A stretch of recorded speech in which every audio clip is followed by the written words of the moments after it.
Namaste, angels. This is going to be our weekly general reading for the period of today, Sunday, June 6th through Saturday to come, June 12th.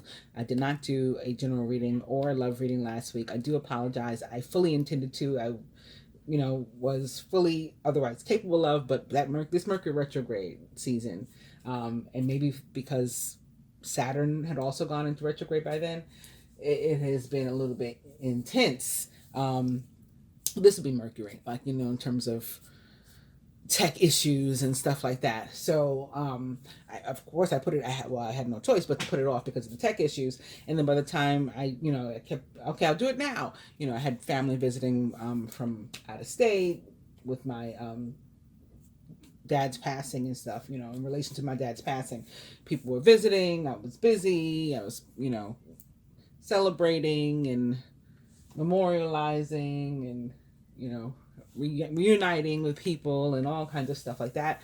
So I never got around to it. So I do apologize. We will talk about a couple of those things because I think some that I would have talked about last week, because I think some will affect us moving forward, or they could have meaning for somebody moving forward still. What else? Like Venus having moved into Cancer. That's still a thing. It started last week, the 3rd, I think, off the top of my head, is when she moved in. But she's gonna be there for a month, so we still need to talk about it. It's stuff like that. But I've also been having a lot of visions about this spiritual journey, and I don't know where to start because I want to share some of that, but it's kind of all over the place. And maybe I should save this for the love reading. I don't really like to talk during the love reading. I like to just get to it though. But this may be more love reading related. So one of the things is Lilith keeps coming up, right? And those of you who've been watching my channel for a long time, like we had sort of our education kind of class. We used to do like a Sunday school, right? But the way my readings were structured at the time. And I educated a lot of people on stuff they claim to have never heard of before, but were missing and needed information they needed. They filled in gaps for people that they were able to grow in their own spiritual life and capacity. I can say that I helped them to do that because this is what people have told me. So anyway, we used to do this quite a bit. I don't really much anymore, although over the past year, I feel like it's come up a couple times. Like I feel like, oh, I'm in, original Queen of Swords, style, or energy today, and we're gonna do like an old school Queen of Swords type of reading. So maybe that's what'll happen today. It'll sort of evolve into that. But let me start with the Lilith thing. So, for those of you, there's a lot of different stories and things about Lilith, and different ways of interpreting those stories and her, but my teachings have always been from the original, Bible, the original Torah, before she was removed from these places and things like that. And so that version of the story is that Lilith was created to be Adam's first wife.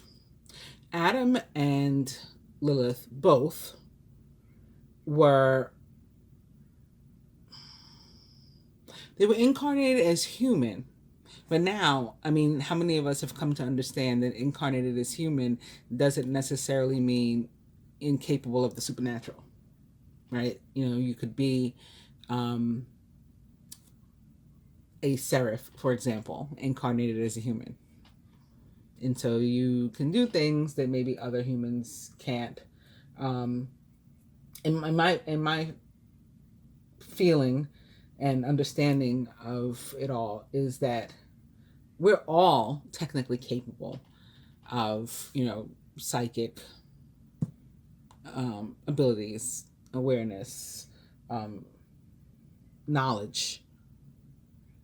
But part of it is belief that you are, and part of it is the universe awakens us when and to the extent that it wishes to awaken us, so, and we're not all on the same timeline and stuff like that. So I can understand, like people say, oh, well, if they were just man and woman, like, regular old people, how come they were able to do this? And how come they were able to do that? How were they to populate the world? Well, you got to think beyond stuff. And not everything that's written down is literal either. Anyway, my understanding is that Lilith was created to be Adam's first wife. So they were both, special beings, supernatural beings, humans. And because of that, Lilith felt that she would more appropriately be suited for God the Father. That why should she be with this, regular dude? She was that chick, right? And at the same time, Lucifer, the morning star, like one of the favorite angels, also had a thing for her. And this is, if you read other things and you can sort of connect the dots, this is probably a part of what got him, in trouble, or got him to start acting a fool. So he was for her. And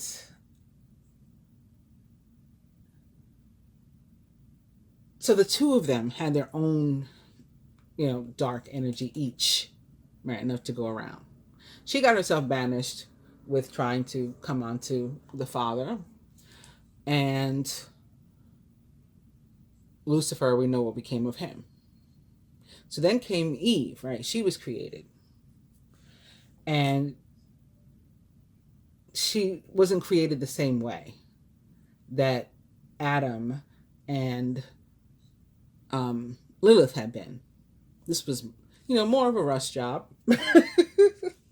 Okay, I'm going to put together another one, not necessarily the way I did before, but we need one quick. Second wife. She came in. So she was very much in Lilith's original image before Lilith was turned into like a succubus. And so she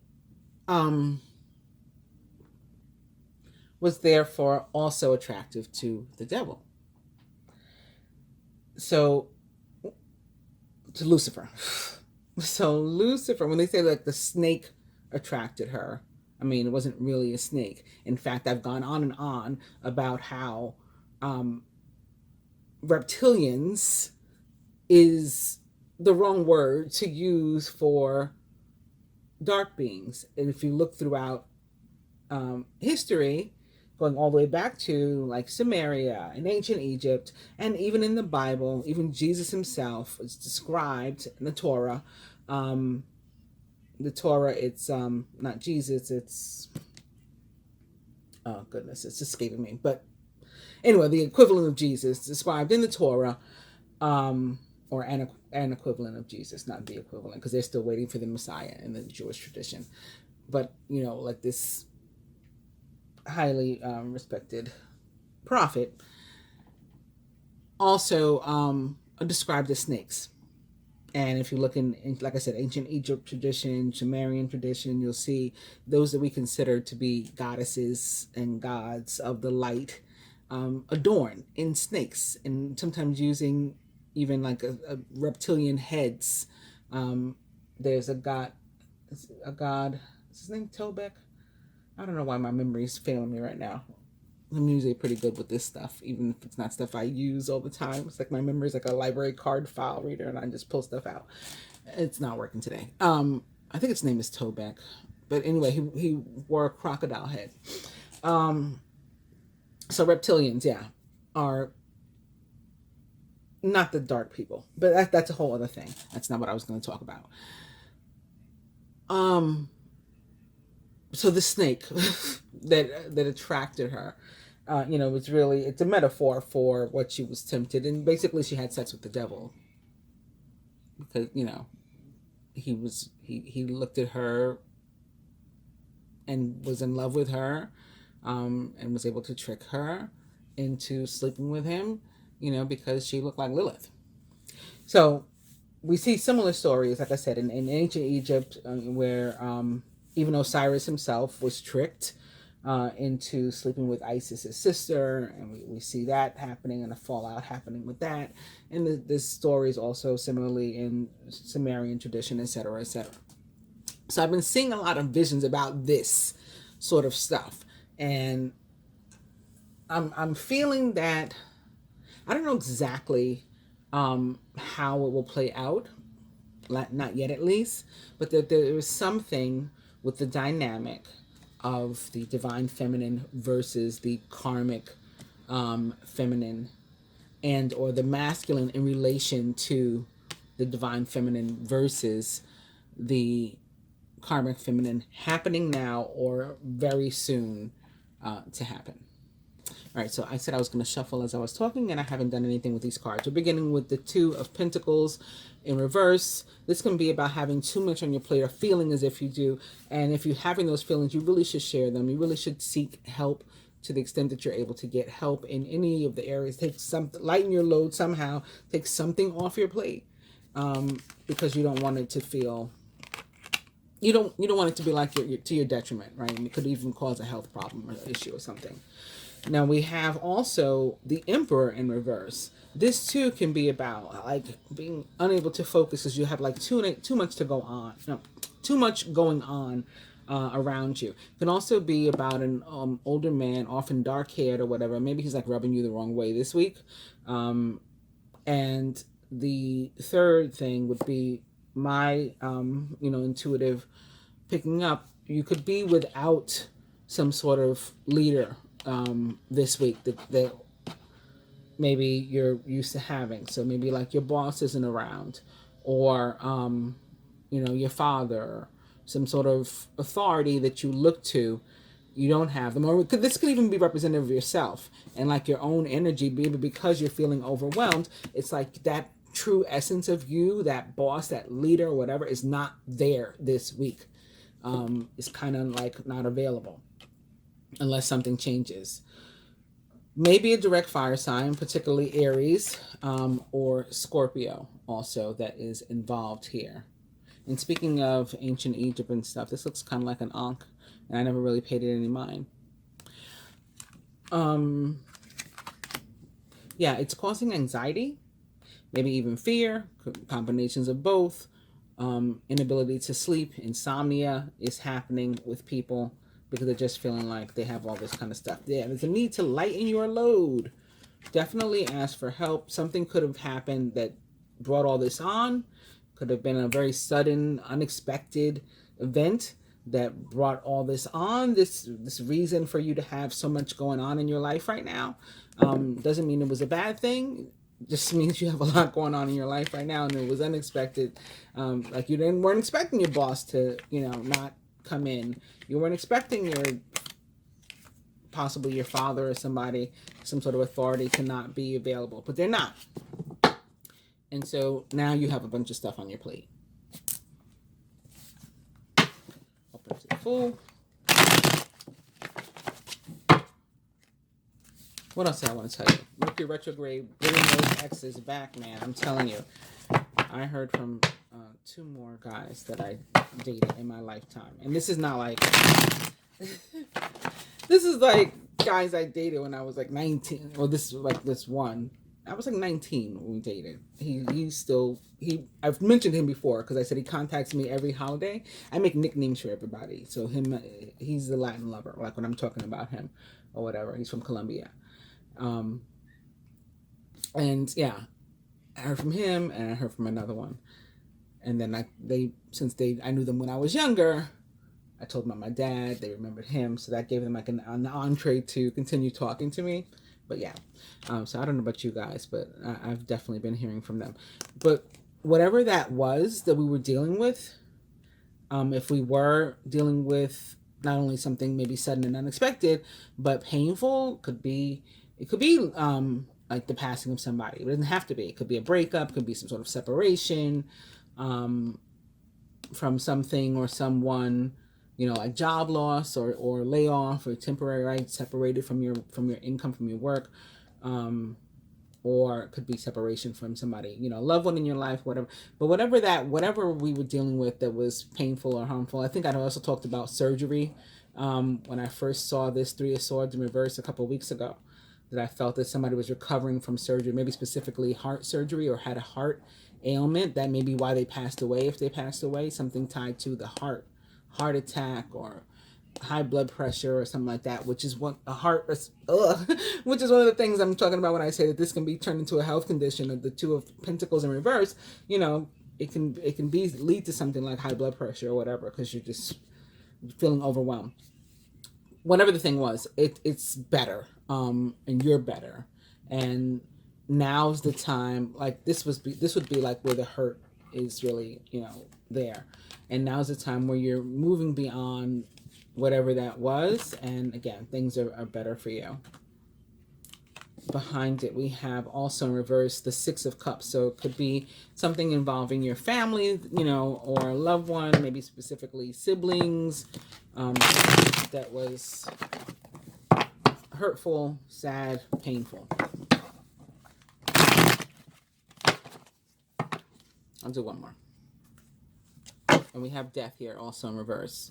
So which is also ability, indication of your ability to let go of something versus like, the need to let go, and you're sort of fighting that and holding on to it. Also in reverse, the Death card tends not to be as, intense or strong as it is upright. So this is more about moving beyond, so allowing something or someone, maybe yourself, to go ahead and transition, and not trying to hold that thing, here. Oh, that reminds me. So I was talking to you about all this stuff that I've been seeing. So I had also seen something, like I said, about Samaria, that I was trying to make more sense out of, and also Japan. Now, I don't really know much about Japan. My daughters actually speak Japanese,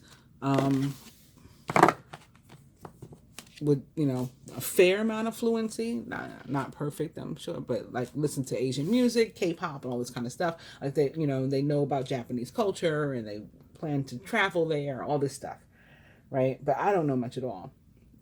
And I had seen something about this, and this was weird. And then all of a sudden,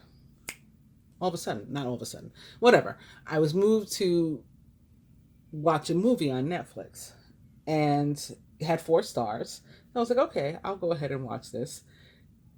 Flight 7500, I think it was called. I think so. It had a lot of themes. There was way too much going on in that movie. But one of the things was about these Japanese death dolls, and the need to let go of what's sort of holding you here. I don't think we're supposed to take this literal, for our purposes. But there's a need to let go of whatever's been holding you sort of like in place and stopping your ability from moving forward. So in the case of the Japanese death dolls, it's like the soul is stuck here, remaining until it lets go of whatever it is that was keeping them here in the first place. Because death is like this positive thing. So it's a good thing. But something was holding you, like a karmic issue, karmic relationship, person. So this could all be tied together, right? In terms of like the thing with the karmic versus the divine feminine. Something holding you in this plane, in this, sphere of existence, and in whatever situations you're in. So this is the Universal Love Oracle, and we are beginning with love, but the card behind it is similar to that also. Like, it's about needing to, if you want to experience heaven on earth, you need to let go of like those things that are keeping you sort of in hell on this plane. Sometimes for me, this can be about situations involving air and fire signs. It does not have to be. It just has always come at me like that. And often the thing that we need to let go of is not necessarily like another person, like a relationship or something. It is like a negative emotion or something that is holding us back. So it is fear. It is regret. It is resentment. It is the inability to forgive. It's those sorts of things. It's ego. It's pride. And letting go of those will allow for what needs to, that goes out, and some whatever needs to come in to allow us to experience a heaven on earth. The next card, as you can see, is forgiveness, but it's in reverse. So inability to forgive may be a big one for a lot of people, and perhaps connected to people that your love life, or not necessarily romantic, but people that you love and care about.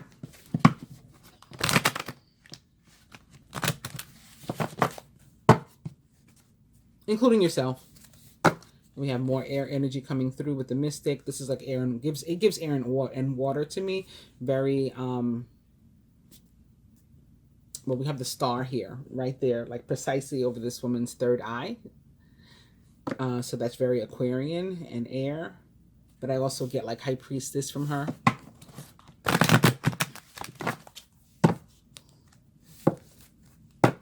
Earth connection. We have another card on the table. I'm about to start shuffling another deck, and I don't know if we'll use all these, but I do want to shuffle them. That's my dog. If you hear the barking, I apologize. Dreams. So this is a very water, High Priestess, Piscean, Neptunian energy too. It can be about actual dreams, whether you're asleep or you're awake. Visions like those that I've been having. You guys may have some of your own happening already or soon to come, maybe this week. It can also be about dreams and goals, like in that sense, accomplishments, things you want to reach, and them becoming more possible this week because of this sort of goddess energy. And if you can move into more of this, like more of your feminine versus your masculine this week, that will be helpful to you. Ask Mother Nature to help you get grounded. And that's, again, we have another deck on the table that I'm going to shuffle in a minute. That we're starting with this card, Gaia, and it's a very similar card. It tells us that we need to get into that feminine energy and call on, Mother Nature to ask you, to ask her to help you to become more grounded this week, to be more earth sign like, if you're not an earth sign, or even if you are, to be more into your true energy versus, sort of flighty.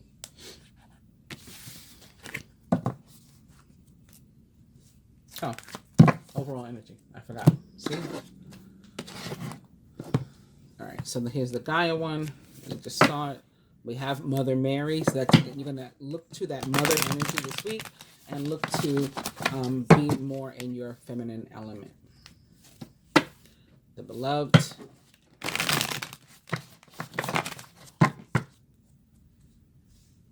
Acceptance. All these very feminine cards with women actually on them that we're seeing. Is an indication too of that need. Even the moon is a feminine energy. And there is a new moon this week. It's on my children's father's birthday, actually. Falls into this week.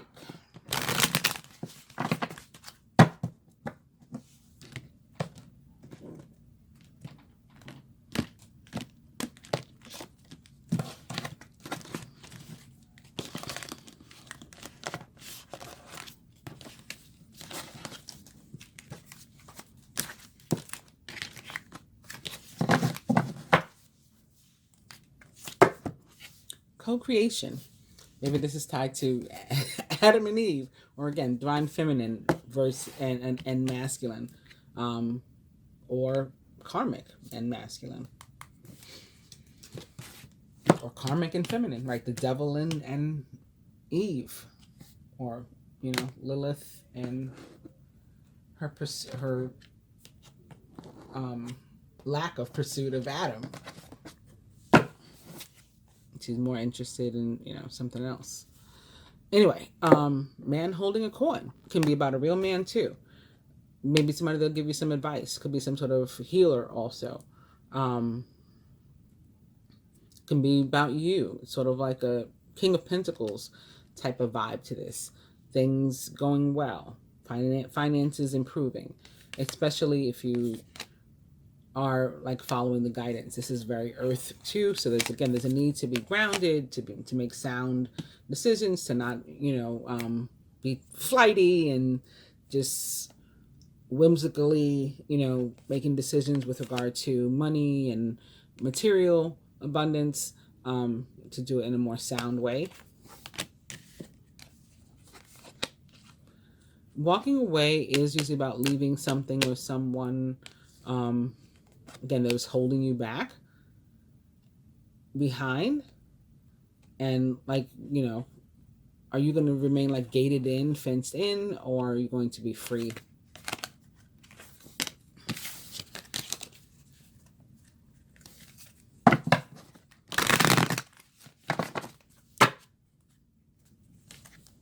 You have the healer of the ages showing up opposite this man holding a coin, who I said, he could be a healer.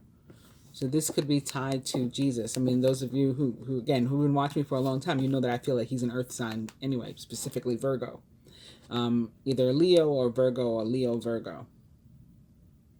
And you know what? I shouldn't have started with saying even a Leo. That's like my last thought. It would be a Leo Virgo, like on the cusp, or a Virgo.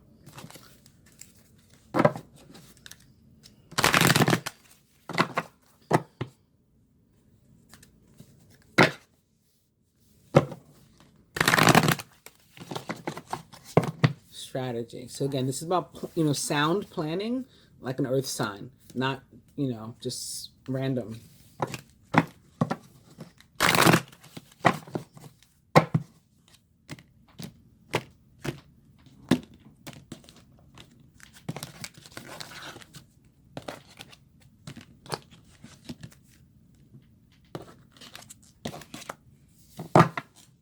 Also, that Emperor in reverse that we started with, in thinking about sound planning, can also be about like you paying more attention to and giving more credence to what's in your heart to do versus your head and logic, which is fine. It's not necessarily, it's not necessarily a bad thing. I want to put it that way. But of course, balance is always best. So like using both, using logic and following our heart, and paying attention to what our heart is saying for us to do as well. Right, so let's mix these up.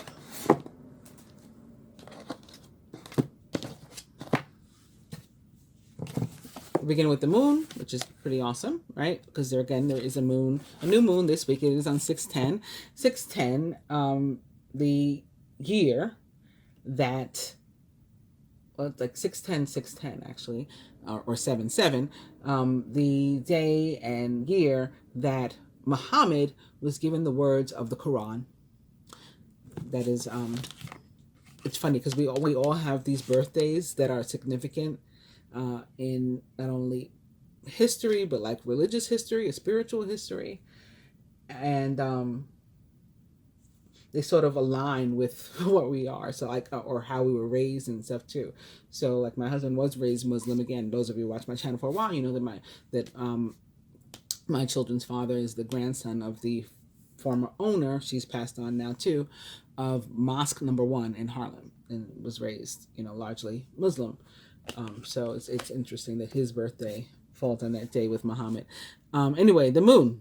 Important psychic insights, events behind the scenes, release fears that hold you back. And the moon is telling us to move forward. And it's going to show us how we're meant to. This is more that Piscean and Neptunian energy that goes along with our other overall energy of dreams. And it's for a good reason, right? Right behind it, we have the Ace of Cups. This is the beginning of a new emotional experience for you. It may be the first blush of a relationship, the awakening of spiritual gifts and insights.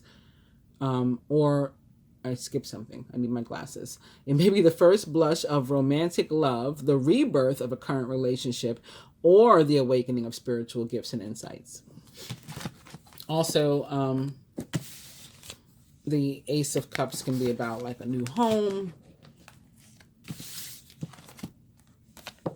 Speaking of walking away, we just have the Eight of Cups that fell away from the deck, and this is about possibly walking away from something or working towards something new that's better for you. A desire to move on, the search for something more meaningful, spiritual and emotional growth.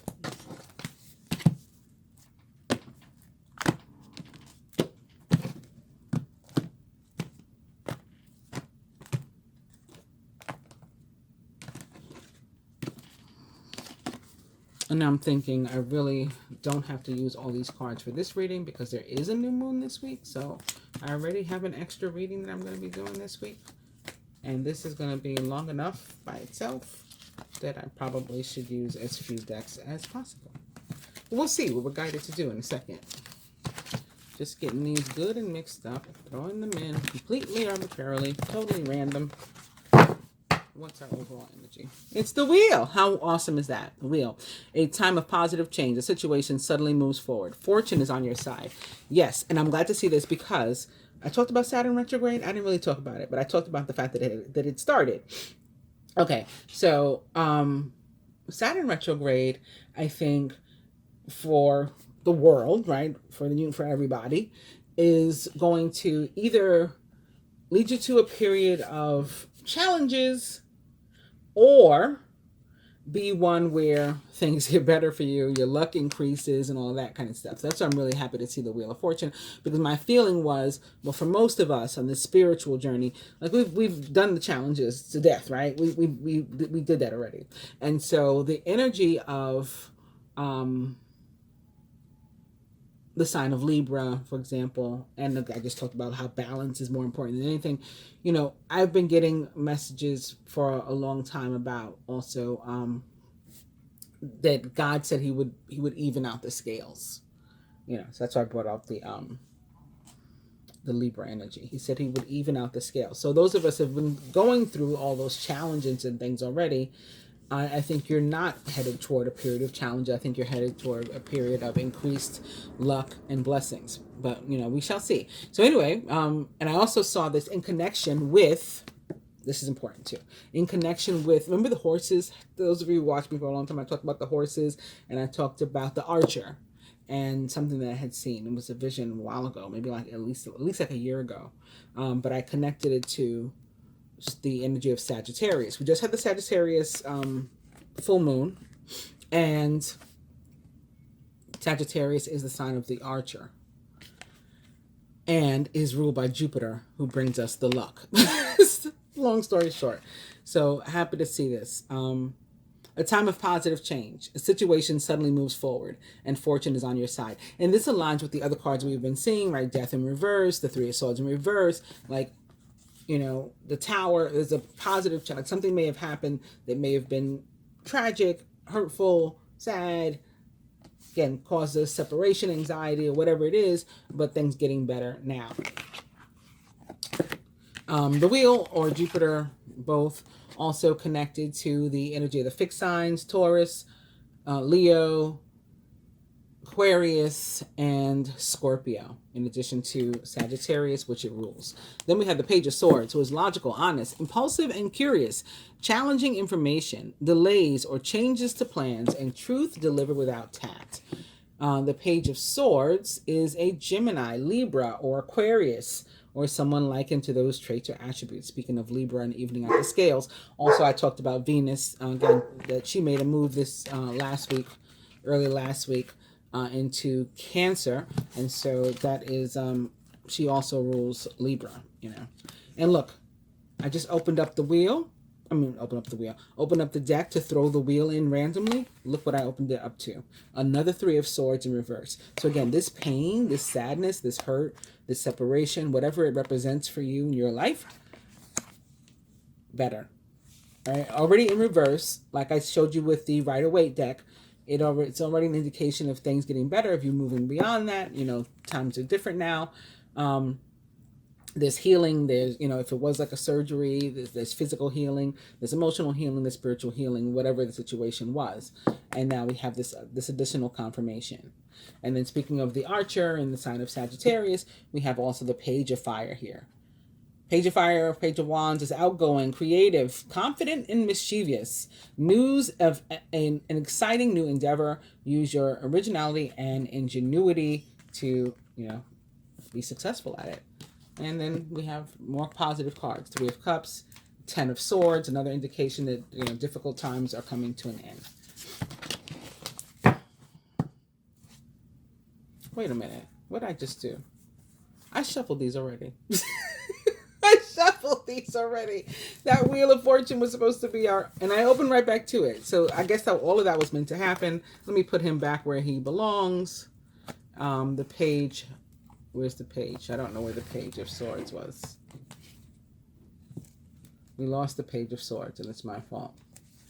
So maybe we're not meant to have that one. We're just meant to see him and for him to go bye-bye. Is that it? No, that's that Three of Swords again. Okay, so the wheel is our overall energy. And now it's followed by the King of Swords rather than the Page.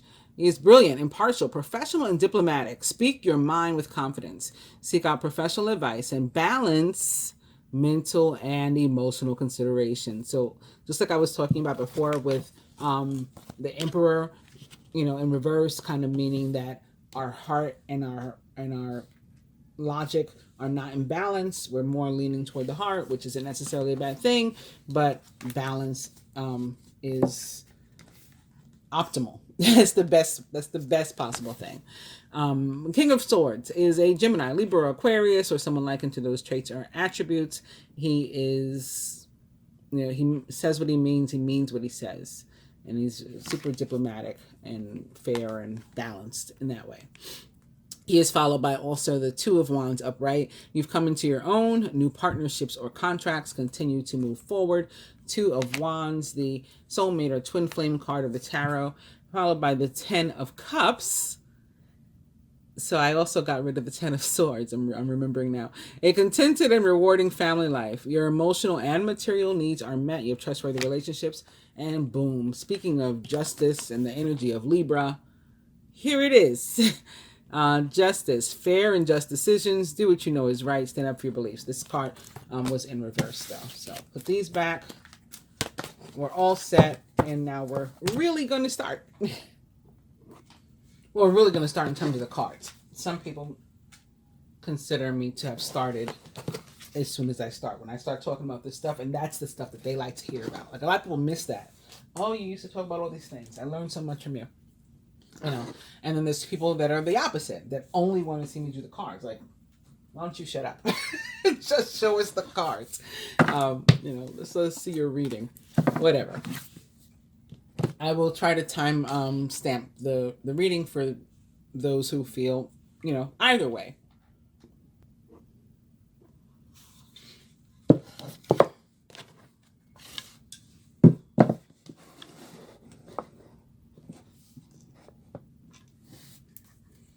Okay, we have an overall energy of the Five of Wands. There could be, challenges at work, competition at work over what you have. This could be tied to the thing that I was talking about with the Lilith and the Eve and the devil and the God the Father.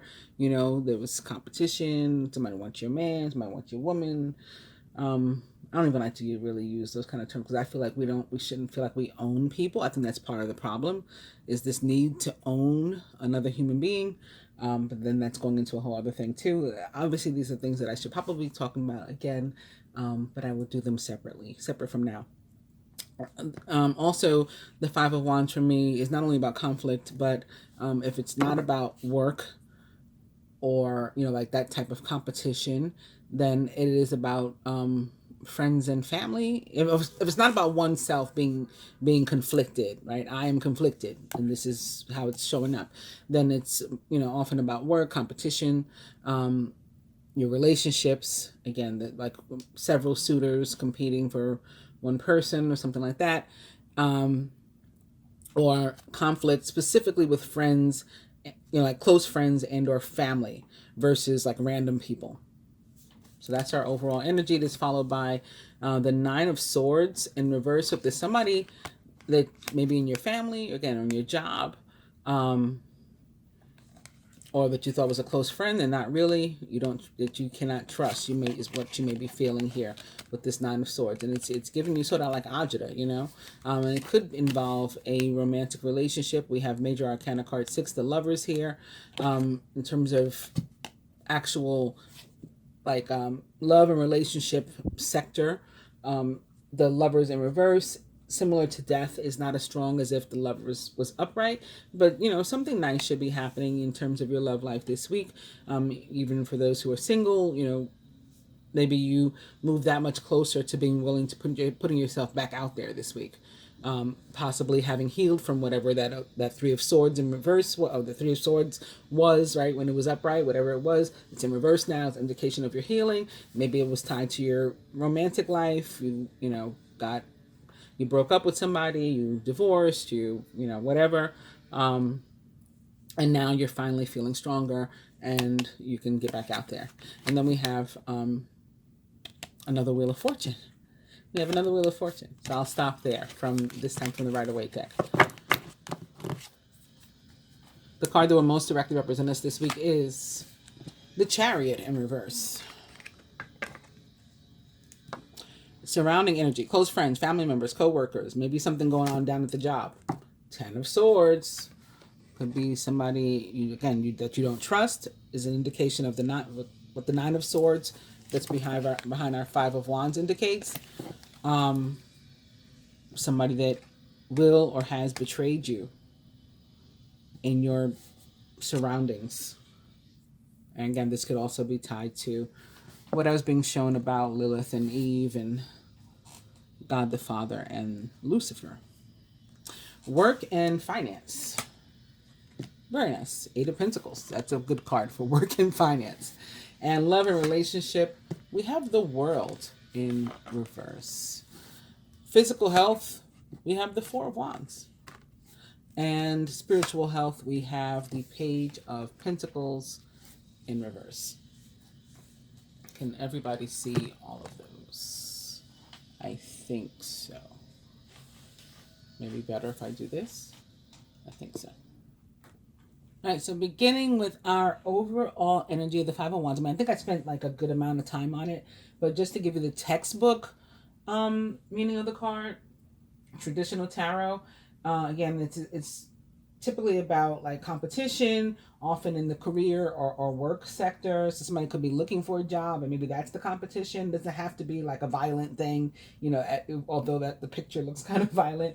It could just be like, you submitted your resume, so you're in competition versus other people. Sometimes this is, again, connected to romantic rivals. You know what? I guess I can get more into it when looking at the 10 of Swords, too, in our surrounding energy. But I just had the thought, I left out a crucial piece in my story. So I said that Eve had sex with the devil. She was tricked, right?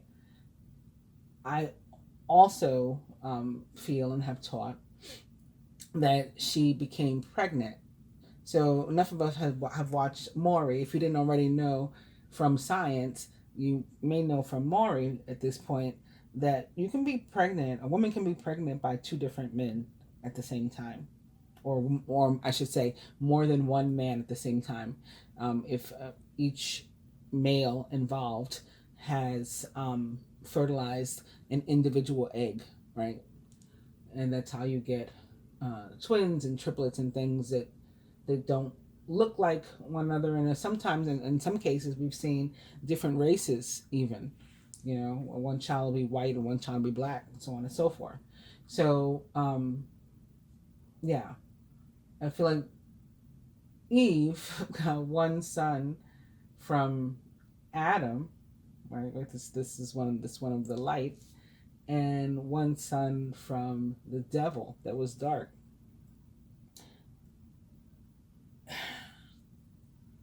Now I'm thinking that could be tied also to what we saw with the Six of Cups. I said that could be about siblings. Gemini energy is about siblings. It is about twins also. Yeah, and so I just feel like there could be a very close friend or possibly even a family member who betrays you or has betrayed you or is betrayed, like somebody in your surrounding area that's very close to you, could be to who this happens. But getting back to the Five of Wands, an important thing that I did not mention is that, like, we shouldn't be afraid of competing. We should know that we have something to offer and that we can be successful. And if you keep your mind positive, like just the fact that somebody else is challenging you shouldn't make you feel like you've lost already. So I did not mention that. Very important to mention. Moving on to the card that will most directly represent us this week, the Chariot. The Chariot card, whether it's upright or in reverse, is still a card that's about movement, right? And the movement can be literal, like we're traveling from one place to another, physically traveling from one place to another. It could be about modes of transportation that we use to do those things, planes, trains, automobiles. Or it can be about like metaphysical transition, transformation. What's the other word? I can't think of it. There's another T word that sort of means the same thing too. And a change, possibly in where we, or maybe someone close to us again, needs to change, their mind, or their heart about something, or their, just, it could be tied to the need to let go of something also, right? To move on, so to speak. Also, it can say that we really need to take a look at, like, where are we going and why? Like, do we have like goals and dreams? That's one of our overall energies, dreams. Do we have things set? Or are we just like flighty, just spur of the moment, just randomly moving about? That's not always a bad thing either. But this week, it's not good. I mean, I've said that a couple of times, like not to be flighty, that we need to be more grounded. We need to be more in this feminine, nurturing, grounded earth energy, like Mother Earth. And not to allow ourselves to engage in movement just for the sake of moving, just to be moving about. It requires purpose, intent, and like real direction this week, our movement. So moving on to that 10 of Swords in our surrounding energies, again, close friends, family members, could be who's experiencing this. Maybe it's not directly us. Or we could be experiencing these things at the hands of a family member, or perhaps we did in the past, and this week, it's coming up somehow to be dealt with also. Maybe because this week we're letting that thing go, or that person go, finally. I mean, obviously the Ten of Swords, I mean, just looking at it, it's not a pleasant card. It does come with negativity, but it's not like necessarily the end of the world. It's a clear indication that we've got to be careful about where and in whom we put our trust. So, like if you have a question as to whether or not you can believe, what a person or entity or something is telling you, it's a pretty hard no. You cannot. Or if you can trust whether a situation is safe or stable, it's a pretty hard no. But we still need to bear in mind that, like whenever one door closes, one door opens. And actually we have here, as one of our overall energies, so maybe I'll use this deck next, adjacent possibilities, right? There's other things, other options. And that makes me think about Eve and Lilith again. They're sort of adjacent possibilities to one another. Huh. We'll get to why I've been seeing this stuff and what it has to do with us. You guys can help me, put in the comments. What do you think about all of this? Have you been experiencing similar? I want to know.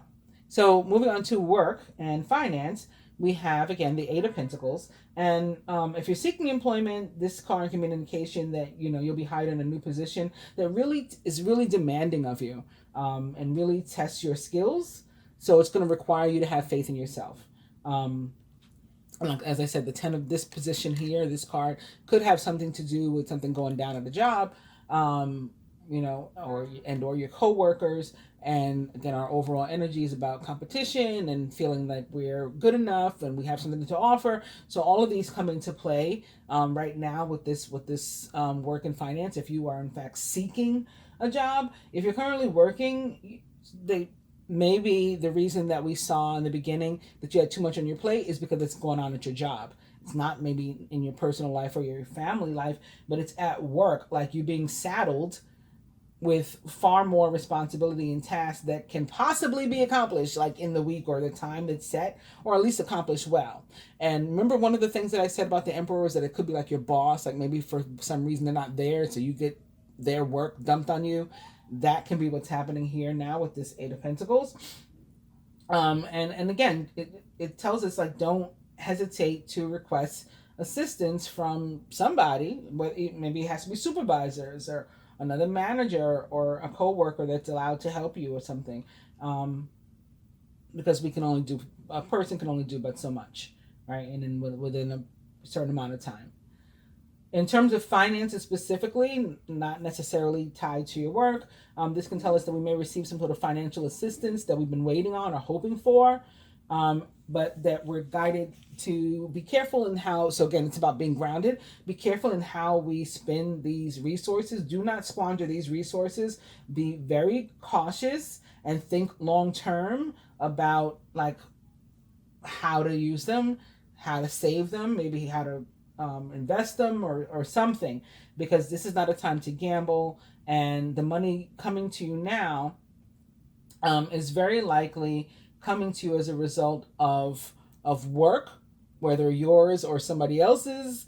Maybe you're benefiting from somebody else's work. It's an inheritance or something like that, but it's from work. It's not from luck. And so it was earned. It was hard earned, and you need to be diligent again about what you do with it. Love and relationship. As I was saying before, that maybe this is the time when you come out of your shell and you get back out there. You decide it's time for you to get back out there. Because the world in reverse says for single people, like, if you're looking for love, get out there. Basically, short and to the point. Don't be afraid to mingle or to talk to strangers. If you close yourself off because of fear, even fear that you've developed due to past pain and stuff like that, nothing will change. Nothing will transition. Remember this energy of movement and transition. It will not move. It will not move and transform or transition if you're in the same place. Now again, on the positive side, we do have that Three of Swords in reverse. That is an indication that people are ready to move and transition and to leave that whatever pain they were experiencing behind. So open up, and that's going to make all the difference for you. If you're already in a relationship, especially those that have been in a long-term committed relationship for some time, it's possible that you and or your partner may be feeling kind of stuck and stagnant in your relationship, and that it's a time to talk, King of Swords style, right? Be honest with yourselves and each other, and you are likely to find that you are able to quickly, improve the relationship, bring it to new and better heights. It will move, it will transform into something better if you work on it. And things in the love and or sex department could be very interesting this week, like in a good way. So that's positive. Moving on to physical health. The Four of Wands is a positive card in terms of health. If we're waiting on like test results or something, or some sort of news from a doctor or I don't know, something similar to that we'd be waiting for news from, then it's likely to we're likely to soon be celebrating some sort of positive news in that area, which would also go to the fact that I, when I was throwing the cards in, remember I threw the Wheel of Fortune on top of, was it the Three of Cups? I threw it on top of the Three of Swords in reverse, followed by the Three of Cups, I think it was. So yeah, things are getting definitely better. And also it tells us that it's like there's help available for us. We may need to be persistent about finding the appropriate help. If there's something that's been bothering us health-wise and we've not been able to like find a solution, we should definitely not give up with this card showing up. And we should be persistent and find the help we need. It is out there. It is available. Moving on to the Page of Pentacles in reverse for our spiritual health. This can be like we're feeling sort of bored, and eager to learn something new spiritually, which is fortunate for me since this reading is so long. And I feel like I've hopefully taught you guys some things, or at least reminded you of some things, given you something to think about, at least hopefully, this week. And and also the card guides you to think about how you could explore something new in an area of spiritual. So maybe like what we talked about, maybe you guys can look it up, read more about it, or I don't know. It doesn't have to be what we talked about. I'm just trying to come up with something. What can you learn from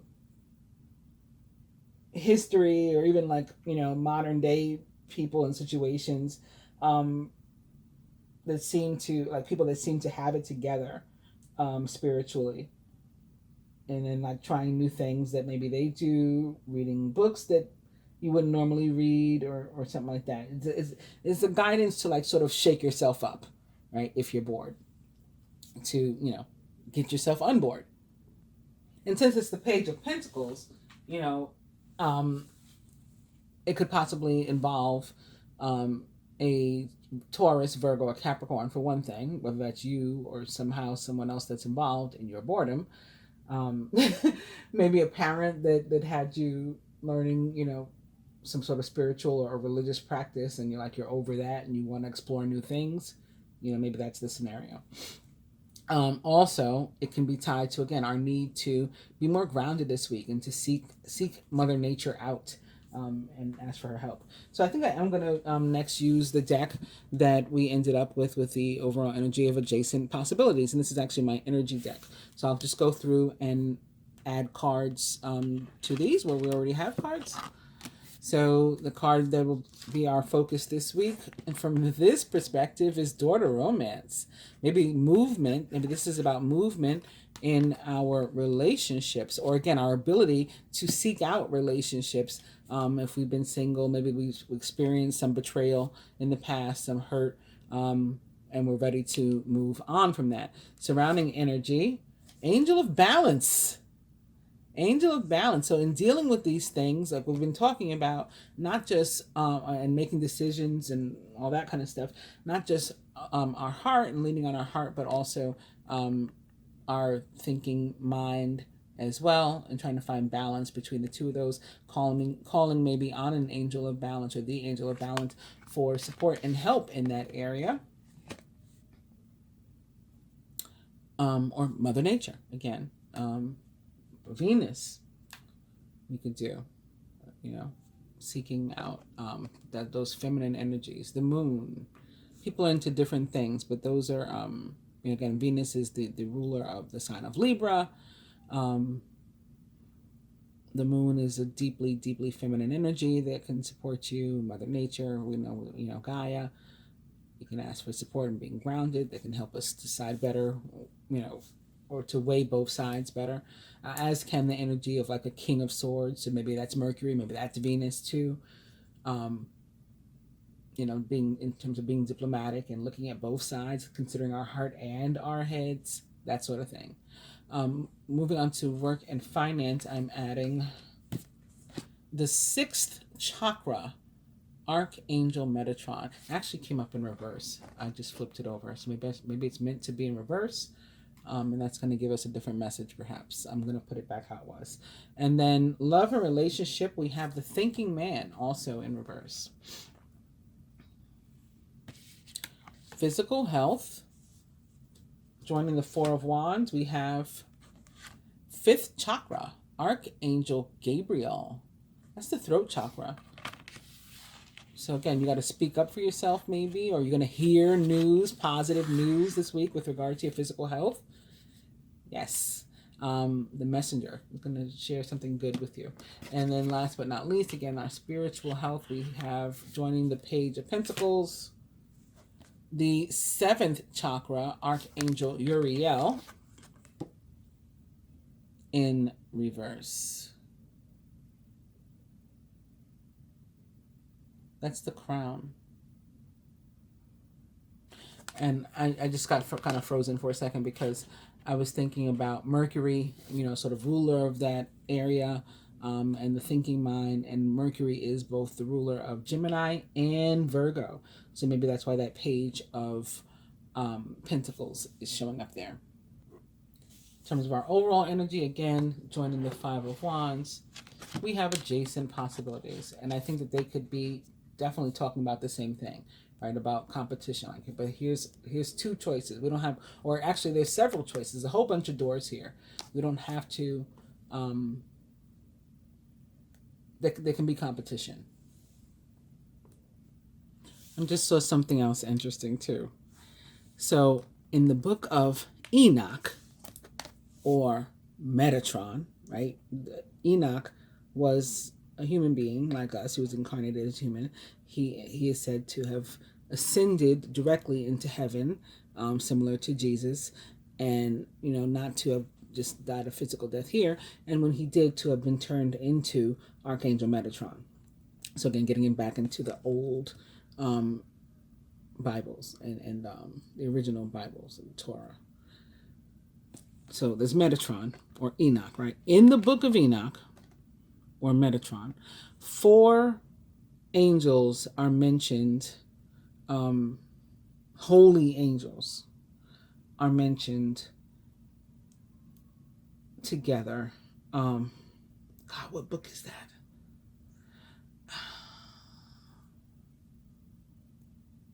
I think it's chapter 9. I know this is probably going to sound crazy. Like, why would she know that? But I think it's chapter 9. I can't think of the name of the book. In any case, he mentions four holy angels. One is Uriel.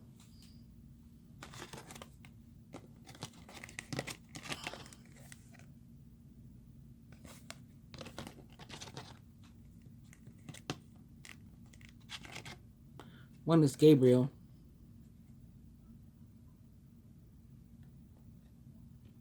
And the other 2 are Michael and Raphael.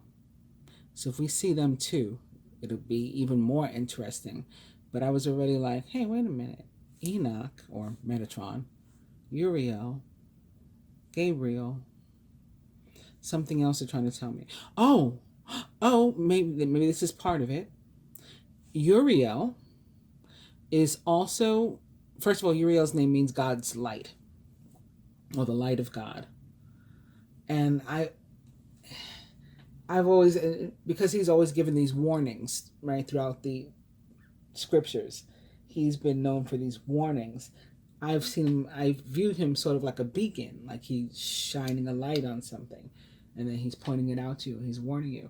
So he's said to have warned, for one thing, Noah about the flood, for example, but he's also said to be the angel that was standing on the top of a hill in paradise that warned that like the fallen angels and like the devil had breached the area. So all this talk I've been doing about paradise and heaven versus earth and Lilith versus Eve, I think that the cards that fell here could be tied to that too. But aside from that, getting back to what the cards mean for us today, card number 33, Door to Romance, is about a door opening, or a door opening to a new beginning, and or your heart opening to a new beginning, and likely both for us. So that goes nicely with the Chariot in reverse and being ready to move on or move forward, to transition into a new space. That new space will be, again, very, very new. So even if we're in an existing relationship, some talked about newer, better, higher heights for that relationship. If we're ready to talk about what we need to talk about and face things honestly, which we'll get back to in a second when we reach the thinking man. In terms of the angel of balance, again, this is about the need for balance in every area, and to apply it to every situation to the extent that we're able. Again, the 10 of Swords is a pretty clear no on some of these questions that you're asking. There is no in between. There's not going to be any like halfway no, any maybe. It's a no.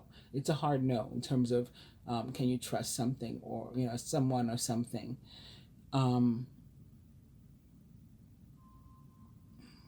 But for you, finding a place of peace and balance regardless, can also be why this card is showing up here.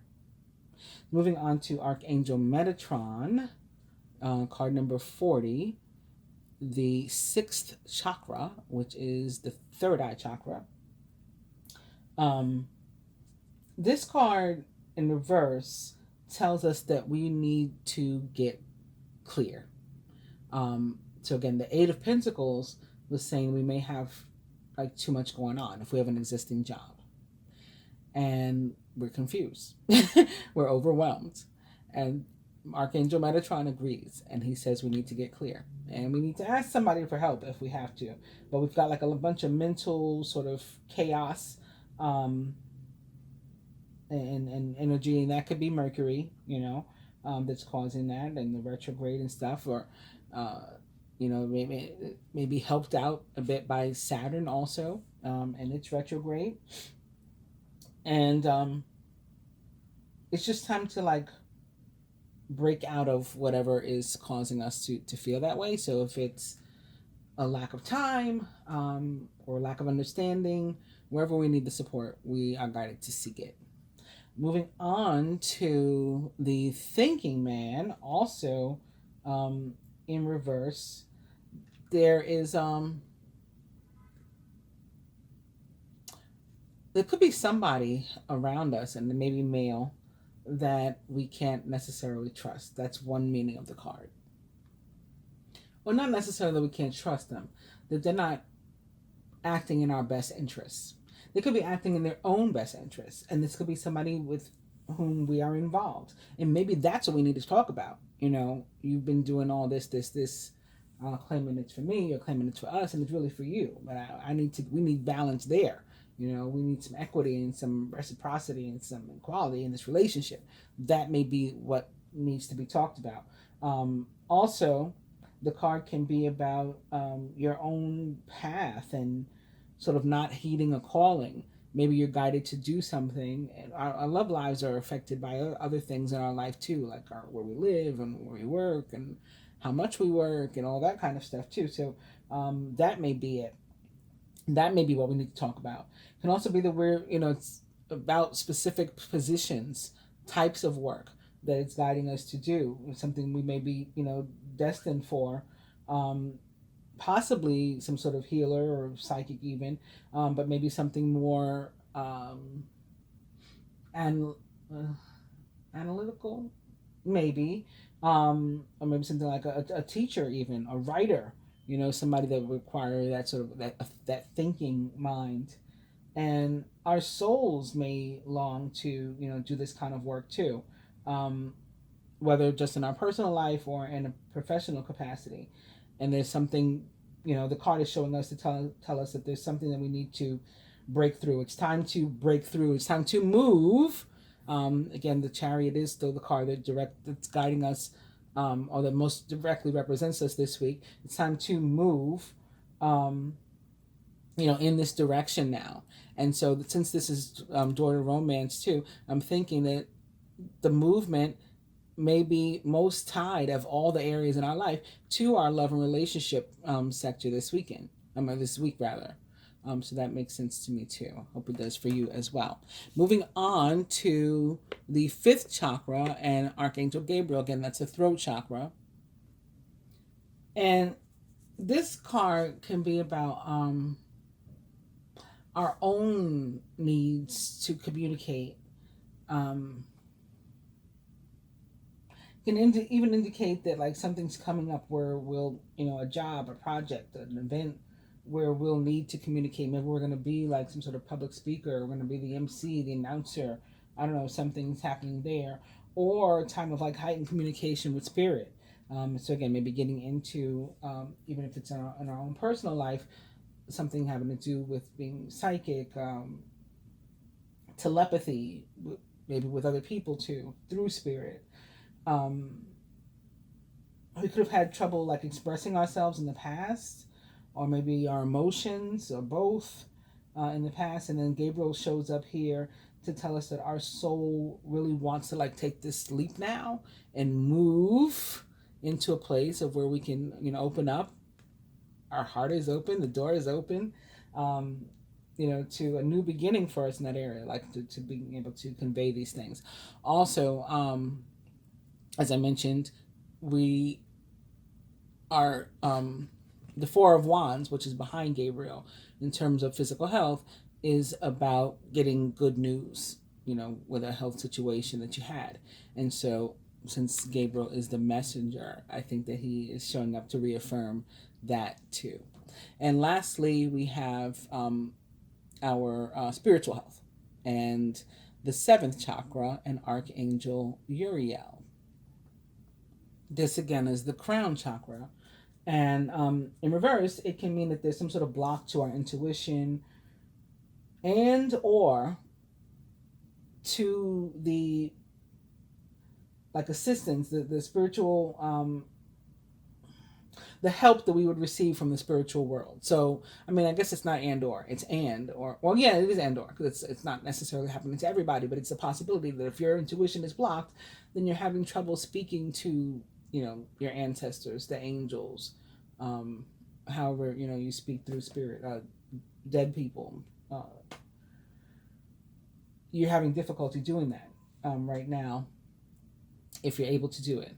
Also, it can be about a fear that we have to opening up this, part of ourselves. It's just something that just feels like not us. It feels sort of foreign and unrealistic, which would make sense with the, we're talking about it's attached to the Page of Pentacles. So this is a grounded person. This is not somebody who's, again, flighty and stuff like that. But again, the Page of Pentacles in reverse indicates that there is a boredom. And the seventh chakra, Archangel Uriel, in reverse indicates that there is a block. So I see those two going sort of hand in hand too, because maybe you're bored because you feel sort of stuck. Yeah, because the Page of Pentacles can mean that too, sort of stuck in your wherever you are in your your spiritual capacity, and for growth, you need that block to be removed. And that's it. I'm going to quickly go through with these to see if there's any. I just want to. I won't talk about them all. I don't think. I just want to see if there's any like characters, like people that show up as being involved in any of these things. So with the card that most directly represents us this week, there is a character and it fits perfectly. Could this be any better? The daughter romance movement, and we have the Knight of Cups showing up. He's emotional, romantic, enthusiastic, and contemplative. Falling in love or wedding proposals, the need to balance emotions, and maybe an invitation to a social event. That could be where you meet somebody. Who knows? I invited some of y'all to my party. My birthday party, and those of you that I was aware are in New York. If there's somebody else that I speak to, on this journey, you're watching this video, this channel, and you live in the tri-state area, and I did not invite you, please, feel free to DM me. This was likely an oversight, it was an oversight. We'll just say it was an oversight, because I went through and I looked and I said, who do I, know who I talk to. I know that watches my channel. I know you live, in the tri-state area. I did invite those people. All right, so we can meet in person. I won't be doing readings, but we can meet in person at my birthday party, and it's a barbecue. It's going to be very good, very good. Even though I haven't really had time to attend to it because I've been so busy. So moving on to the Angel of Balance. If there's a character joining her, there is, and guess what it is? It's Mother. It is Venus. It is, like I said, she rules Libra. So she's comes in when I think of balance, I think of Venus, and here she is as the Empress, Major Arcana card 3. It's time to pop into action. Use your natural creativity to bring forth prosperity and success in your life. This card, the Empress, represents the signs of Libra, Taurus, and Gemini most directly, because those are the signs that Venus rules. Moving on to work and finance, we have the King of Pentacles. This couldn't be any better either. He is generous, professional, responsible, and practical. A successful time Confidently accept opportunities you're offered. You have the Midas touch. So even if your boss isn't there, if they offer you the opportunity to fill in for your boss, and it can seem very scary and whatever, still take it. Even if you have to ask for help to get you through the week or whatever the period of time is, still accept it. Right? You're being recognized, basically. Love and relationship. Nope. 5 of Swords. So again, there's a need to talk about something here, and possibly involving an unwise choice. Learn what you can from this situation. Review everyone's motives. Remember I said there could be like distrust or somebody like serving themselves. So they could have made a choice that's self-serving, that doesn't really help you. And maybe that's what you need to talk about, as I mentioned. I said I wasn't going to talk about the other cards. I was just looking for the ones that have characters on them, but that made sense to me too. The physical health is being joined by the Lovers. Very nice. Intimate relationships. Carefully weigh your decisions. Good health. It says it right there in the card. How funny is that? And last but not least, our spiritual health. We have the World with Archangel Michael. So now the only one that's missing. Oh my God. I was about to say the only one of the 4 archangels that I talked about that's missing is Raphael, but no. Boom. Who's there on the Lovers card? Archangel Raphael. How insane is that? Archangel Michael. A job well done, joy, contentment, and gratitude in the path toward enlightenment. So getting out of the stuck position and getting onto, instead, the path toward enlightenment and having some spiritual growth there. Really, really awesome. Actually, this card was in reverse too, but there are no reversals in this deck. So we'll just pull some advice, and then I'm going to keep talking for those of you who want to know what's going on this week. And others of you who just came for the cards, again, I'm going to do my best to mark where they are. And I thank you for coming and for watching. Hope you got what you needed. Or what you came for. Or both. Let's get one from here too. This other deck that we used. Okay, for the masculine, from the energy deck this week, attachment in reverse. So removing like a false mask and or somebody else with a false mask or something that was, fake and not helping you, not serving you from your life this week. Very nice. Letting go of something, allowing it to move on, allowing yourself to transition into a new place, just as we've been talking about. For the feminine, we have woman holding a coin. Very nice. We had the man holding a coin before, and now we have the woman. So this can be a woman that is actually in your life. It can be you, of course. So it could be somebody that's giving you aid, support, helping you to become more abundant, how to plan and think and do things more and more wisely. Maybe with regard to this 8 of Pentacles and this King of Pentacles, and how am I going to invest again or save or spend the money that I have or the material abundance, wealth that I have. This woman can help you. And it's also, again, like a Queen of Pentacles sort of card for us. So very, very positive in terms of abundance coming in this week. For the masculine, you have also the 3 of Wands. So this is a really good card too. It is about abundance. 3s are also about co-creation. We saw something about co-creation earlier. And I've also been talking a lot about creation, period, today. Stop to take time to review and to make long-term plans, capitalizing upon your past successes. It's appropriate to pat yourself on the back for all of your accomplishments, but you may also need patience for the next phase to play out. So yeah, this is about things going well, but they're, it's not done. The manifestation is still in progress. It's not complete yet, but you're getting there, and you can look around and see, the tangible results of that. You may still need some support. You may still need to be patient, but it's coming. Feminine. 7 of Swords. Interesting. Well, I do always say, well, you see like the 5, the 7, the 9, not far behind. Never. And we saw the 9 also. And the 10 today. Caution will help you to avoid the loss of valuables, including non-material resources such as time or peace of mind. Be aware of the results of your actions as well as what others might be doing behind your back. And there was a few instances where we talked about possible betrayal, possible distrust, possible people serving themselves and not serving you, maybe not necessarily in a malicious way against you, but just putting themselves first and prioritizing and not giving you much thought. This can also be about ourselves. We can cause ourselves to lose out on opportunities because our confidence is low. So I also talked about knowing and being confident about the fact that you have something to offer, in when it comes to competition and stuff. And you're here to win. I win every day. Every day I win something.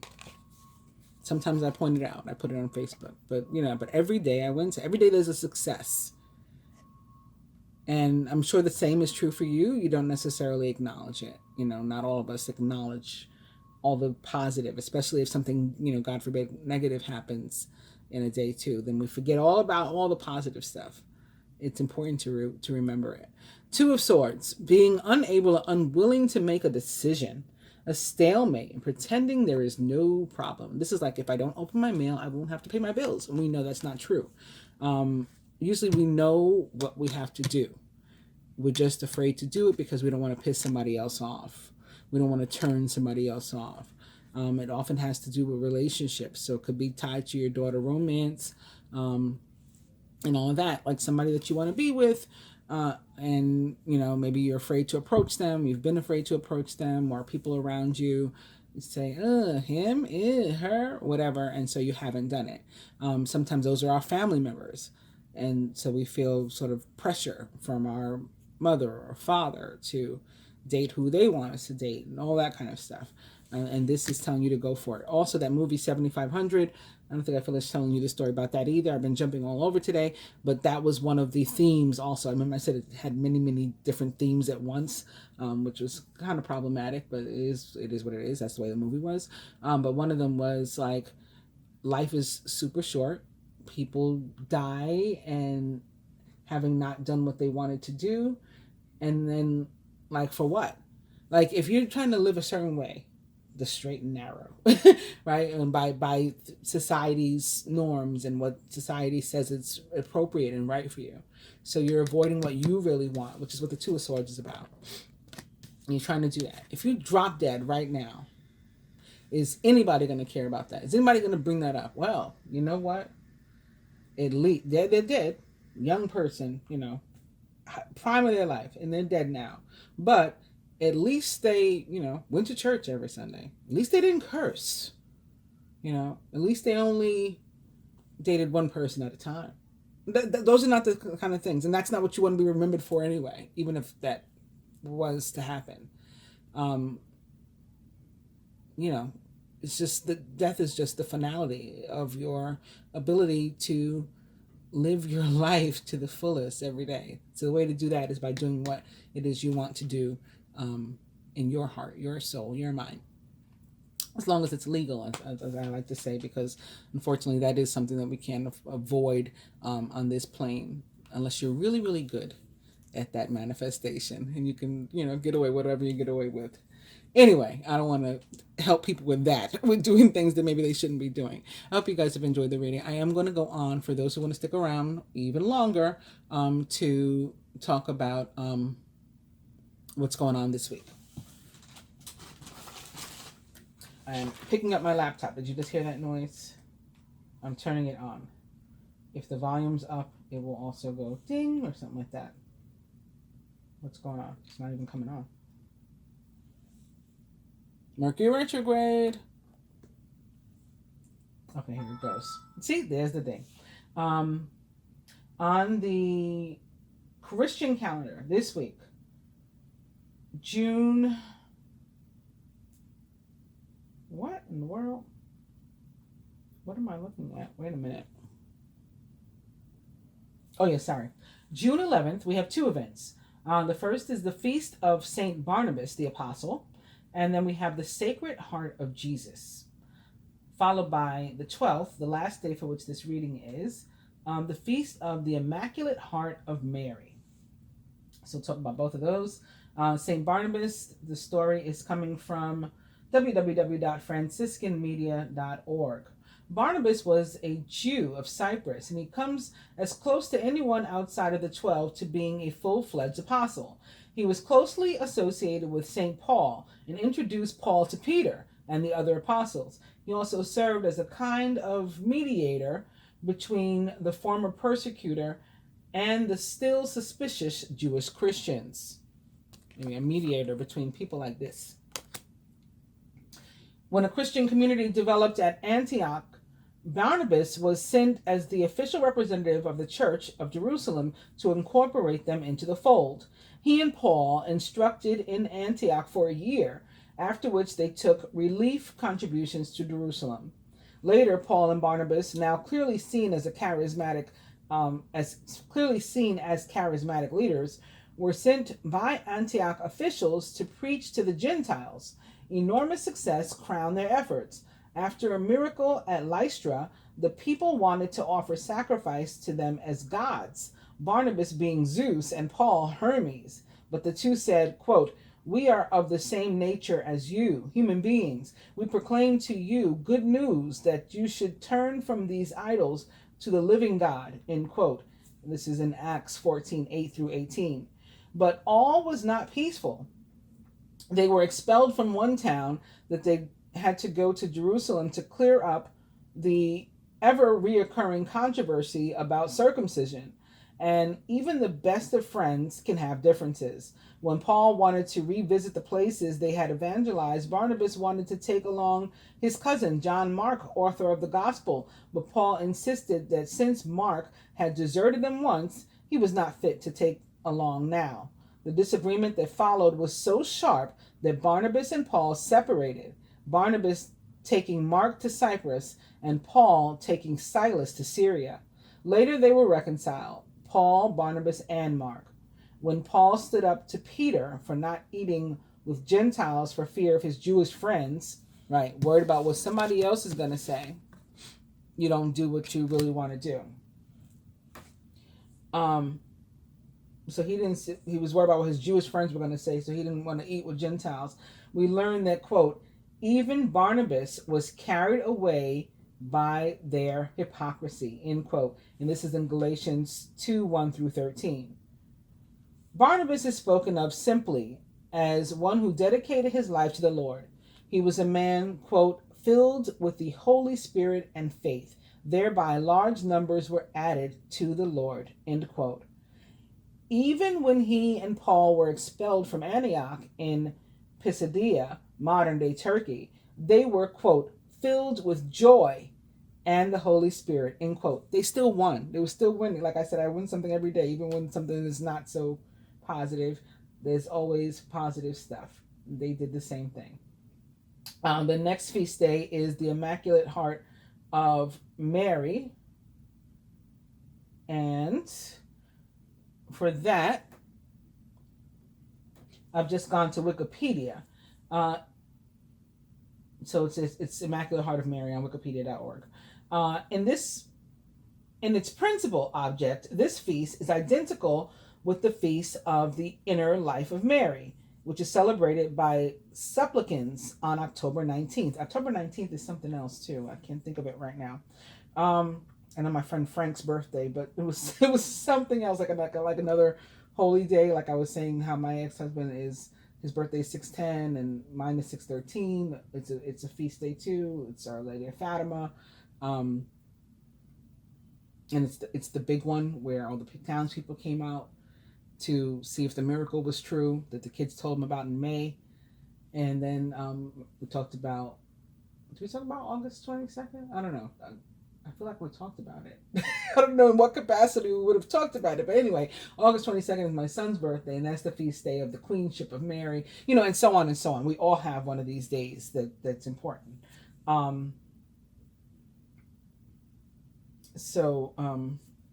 October 19th is something else, and I can't think about what it is. But anyway, this feast day commemorates the joys and sorrows of the Mother of God, her virtues and perfections, her love for God and her divine Son, and her compassionate love of mankind. As early as 1643, 7/7, St. John Eudes and his followers observed February 8th Oh, wait a minute. February 8th is 10 is 1, 7, 7 is 14, is 5, is 6. So it's still Mary's number, even though they use the sevens for the year. February 8th, 2 plus 8 plus 16 plus 1, 6, 4, 4, 3 equals 6. Sorry, sometimes my head does math when I'm in the middle of trying to read something. Let me move on. In 1799, Pope Pius VI, another 6 for Mary, then in captivity in Florence, granted the Bishop of Palermo the feast of the most pure heart of Mary for some of the churches in his diocese. In 1805, Pope Pius VII made a new concession, thanks to which the feast was soon widely observed. Such was the existing condition when a twofold movement started in Paris, gave fresh impetus to the devotion, and the two factors of this movement were, first of all, the revelation of the miraculous medal in 1830, and then the establishment at Notre Dame of the Archon Fraternity of the Immaculate Heart of Mary, refuge of sinners, which spread rapidly. On the 21st of July in 1855, that's interesting too, the Congregation of Rites finally approved the office and Mass of the Most Pure Heart of Mary without, however, imposing them upon the Universal Church.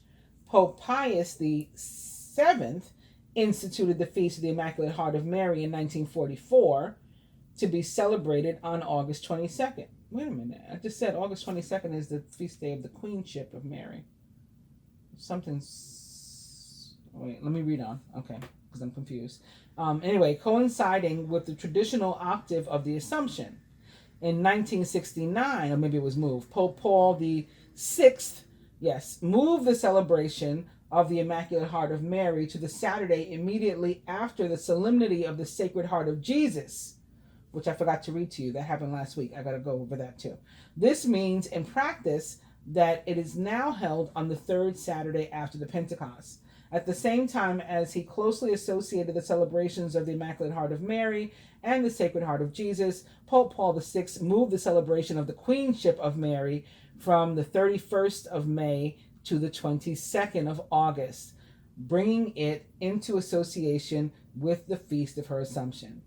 Those who use the 1962 edition of the Roman Missal or an earlier one, but not more than 17 years before 1962, observe the day established by Pope Pius XII. It is kept as the patronal feast of the Congregation of the Holy Ghost, of the Society of the Sacred Hearts of Jesus and Mary, and of the Missionary Society of the Sacred Society of the Heart of Mary. The celebration of this feast is omitted in those years when it is impeded by a higher ranking feast. This would apply when it's due to fall on June 24th, which is the Nativity of St. John the Baptist, and the 29th of June, which is the feast day of Saints Peter and Paul, and more rarely the 31st of May, the Visitation of the Blessed Virgin Mary, and July 3rd, the feast of St. Thomas the Apostle. It is also impeded when it is due to fall on the 25th of June and the 30th of June because of the coincidence of solemnities the day before, necessitating the transfer of one of them to the following available day. And that's that. That's the whole story about the Sacred Heart of Mary. But the one that I had forgotten, the Feast of the Sacred Heart of Jesus, I just went to Wikipedia for this too to quickly tell you what it was. The Solemnity of the Most Sacred Heart of Jesus falls on the Friday that follows the second Sunday after the Pentecost. So like I said, it was last week, the 3rd, I think.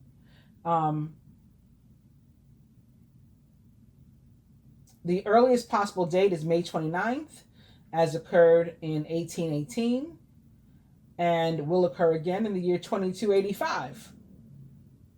The latest possible date is June 2nd. These dates are really interesting, as in 1943, and will occur again in the year 2038. The devotion to the Sacred Heart is one of the most widely practiced and well-known Catholic, specifically, devotions, taking Jesus Christ's physical heart as the representation of his divine love for humanity.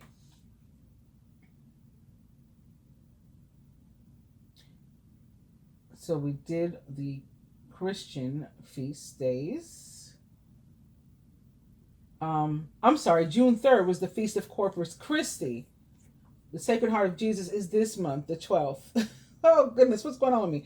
Corpus Christi, I forgot to give to you. Well, the Feast of Corpus Christi, also known as the Solemnity of the Most Holy Body and Blood of Christ, is the Roman Catholic, Anglican, and Western Orthodox liturgical solemnity celebrating the real presence of the body and blood and soul and divinity of Jesus Christ in the elements of the Eucharist. And this was celebrated on Thursday, June 3rd this year. Moving on to the Jewish calendar, on the 11th, which was also Mary's Day, right? We have the Hebrew month of Tammuz that begins. So for that, I have gone to www.shabbat.org, a little bit about Tammuz. Tammuz is the fourth of the 12 months of the Jewish calendar, counting from Nisan. The month of Tammuz begins the season of the summer. The 3 months of this season are Tammuz, Av, and Elul. The 17th day of Tammuz, a fast day that commemorates the day when the walls of Jerusalem were breached by the Romans in the year 69 CE, marks the beginning of a period known as the 3 weeks. And we can go on and read more about the 3 weeks when the week that it comes up, when we talk about the 17th of Tammuz. So that takes us now to the planetary calendar. We begin with June 10th in terms of planetary activity this week. At 6:52 a.m., the new moon and annular solar eclipse occur 19 degrees Gemini. June 11th. So the same day that we just talked about Tammuz beginning and Mary's feast day. This at 9:34 a.m., Mars, ruler of Aries and Scorpio, enters Leo, 0 degrees Leo. That's a lot of fire. And that is it for this week. So moon, again, we can do separate reading for the moon in terms of what we're going to talk about. I am going to go over, again, on June 2nd at 9:18 a.m., Venus entered Cancer. So we'll go over that real quick, and then Mars entering Leo. So Venus in Cancer, nurturing, sensitive, and family-oriented. The transit lasts from June 2nd through June 26th. Venus is the planet of love, relationships, beauty, and finances. I think we can see that in our reading. It influences the way that we think about love, how we feel about being in a partnership, how we act on our needs and desires, and the role of money and people, or that money and people play in our lives. Tracking which zodiac sign Venus is in can help you to see which cosmic factors are influencing you and your relationships with others. Venus is connected to Cancer in a very special way. Venus feels comfortable in Cancer, ready to spin her affection wherever she goes. Venus in Cancer motivates us to find more secure relationships since it's very emotionally connected to love.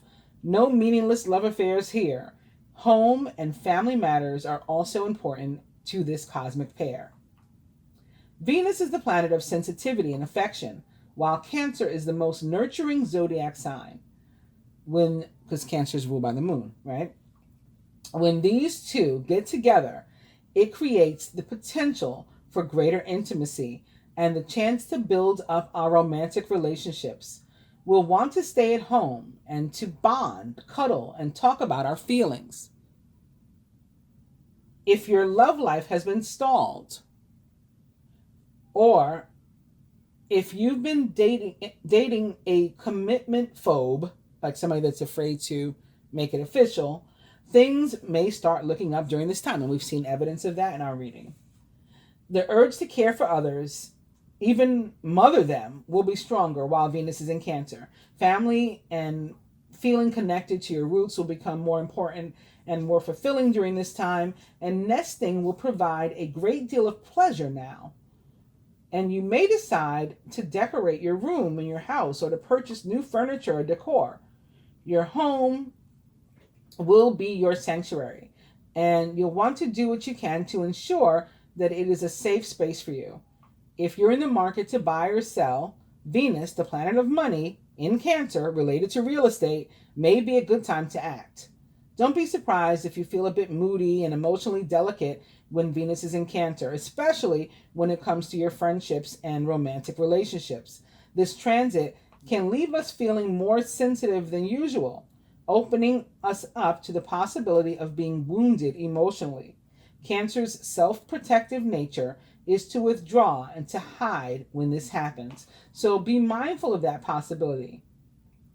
The upside to this level of vulnerability is that your heart will be wide open, allowing you to attract and give love more easily. And goes on to talk about what it means if you were born with Venus in Cancer. If you want to read about this again, I got it from www.tarot.com. Moving on to Mars in Leo, confident, playful, and proud.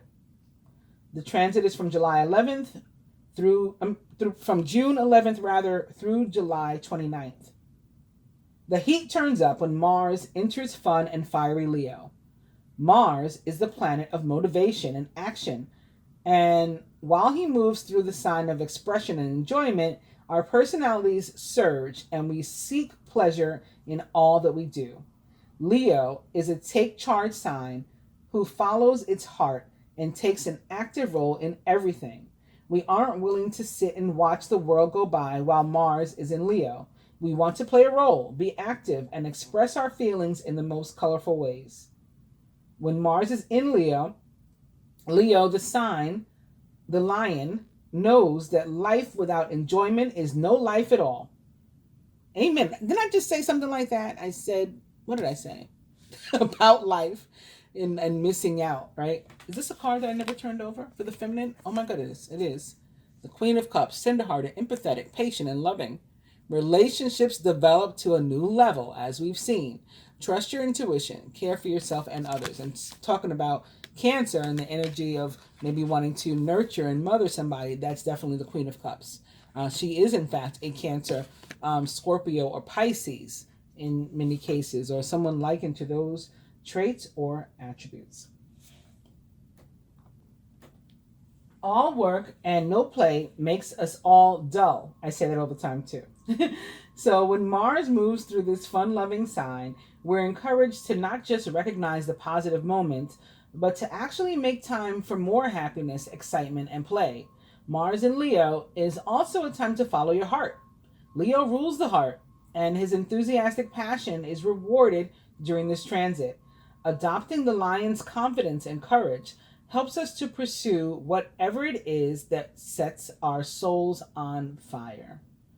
Outside of Mars in Leo, there are a few chances to reach this level of creativity and eagerness in our lives, which is why we must relish this opportunity. I used the word eager today too. I think I said you're eager to do something when you're spiritual, to learn something new. While confidence is a good thing, overconfidence can lead to trouble. And that's definitely a risk while Mars is in Leo. We think we deserve the rewards without doing the work and deserve unwavering respect, whether we give it or not.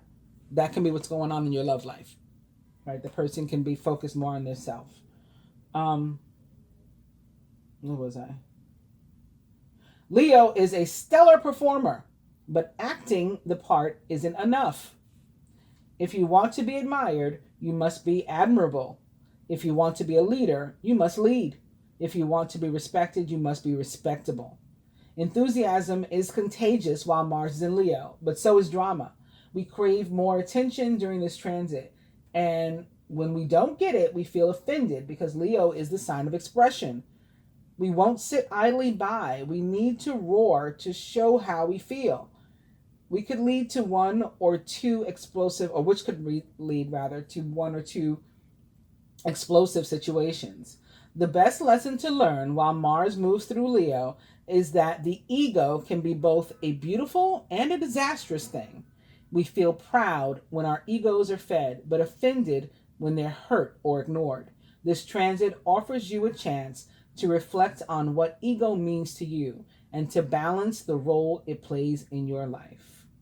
And it goes on to talk about what it means if you were born with your Mars in Leo. And if you want to read about that, again, I got it from www.tarot.com. Please don't forget to drop down in the comments if you have any ideas or thoughts about any of the things I said today. Like, share, subscribe. I do appreciate it. And it'll get more people to thinking like hopefully I've gotten you to think today, and to help us with this dialogue and figuring out some of these codes and stuff. I'll be back with the moon and the love readings much, much shorter. Namaste.